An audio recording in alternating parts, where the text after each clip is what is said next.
सर्वांना नमस्कार. मी वंदना देहेडकर विप्र. माझे यूट्यूब चॅनल रीडिंग रूममध्ये आपले स्वागत करत आहे. आज जे पुस्तक मी वाचणार आहे ते आहे पंडित श्रीपाद दामोदर सातवळेकर.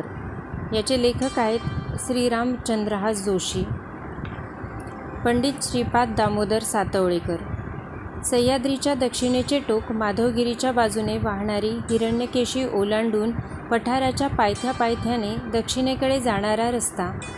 हा मार्ग एका खिंडीपाशी येतो आणि खिंडीत उभे राहताच आपल्या मुक्त हस्ताने केलेली निसर्गाची उधळण दृष्टीला पडते.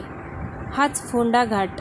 चहूदिशेला ताडामाडांची उंचच उंच राजी, त्यातून वळणे घेत जाणाऱ्या तांबड्या मातीच्या पायवाटा, आंबा फणसाच्या हिरव्या जर्द झाडीत अधूनमधून डोकावणारी तांबड्या कौलांची उतरत्या छपरांची घरं, सोहिरोबा राय आंबियेसारख्या सत्पुरुषांच्या वास्तव्याने पावन झालेला हा प्रदेश म्हणजेच सावंतवाडी संस्थान.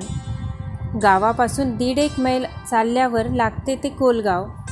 50 घरांच्या विरळ वस्तीच्या या गावातले स्मशानालगतचे घर सातवळेकर कुटुंबाचे. गुरुवारचा दिवस, भाद्रपदाचा महिना. गौरी गणपती नुकतेच आटोपले होते, तरीही या घरात आज सकाळपासून धावपळ सुरू होती. दामोदर भट्ट ओसरीवरून फेऱ्या मारत होते आणि तेवढ्यात ती वार्ता कळली. लक्ष्मीबाईंच्या पोटी सोन्यासारख्या तेजस्वी बालकाने जन्म घेतला.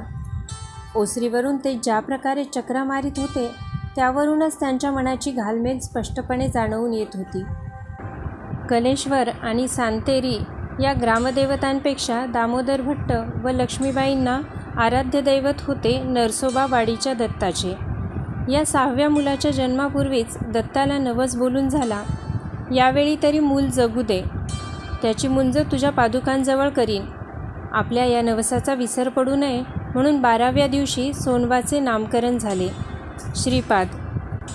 भाद्रपद कृष्ण षष्ठी शके 1789 म्हणजेच 19 सप्टेंबर 1867 साली कोलगावात जन्मलेले हे मूल आयुर्वर्ष शतम नृणाम या उक्तीप्रमाणे 102 वर्षे निरोगी आयुष्य जगले. केवळ जगले नाही तर वेदमूर्ती पंडित श्रीपाद दामोदर सातवळेकर अशा बिरुदावलीने जगद्विख्यात झाले. बालपण. श्रीपाद 4 वर्षांचा झाला.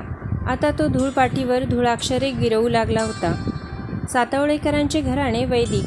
त्यांच्याकडे कोलगाव, पुणेकरी व सावंतवाडी या 3 गावांची जोसकी. वडील दामोदर भट्ट, आजोबा अनंत भट्ट, पंजोबा कृष्ण भट्ट हे सारे ऋग्वेदी